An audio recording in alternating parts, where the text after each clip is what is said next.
లోకం వ్యక్తులు ఆలోచించినట్టుగానే నువ్వు కూడా ఆలోచించే విధంగా నువ్వు ఉంటావు.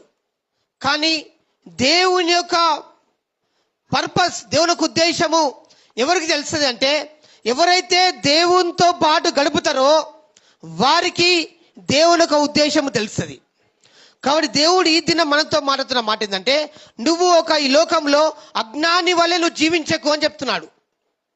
అజ్ఞానం లేకుండా, జ్ఞానం లేకుండా వాళ్ళకి రక్షణ అనుభవం వరకు ఉండదు. కాబట్టి వారి రేపు నా జీవితం ఏమవుతుందని ఇయ్యాలని తిందాం, తాగుదాం, సుఖిద్దాం అని చెప్తారు.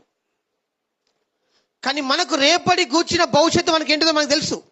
ఎవరికి తెలుసు అంటే, ఎవరైతే దేవునితో పాటు గడుపుతారో వారికి తెలుసు. కాబట్టి వారు ఎటువంటి పరిస్థితులు వచ్చినా కానీ వాళ్ళు ధైర్యం కలిగి వాళ్ళు జీవిస్తారు.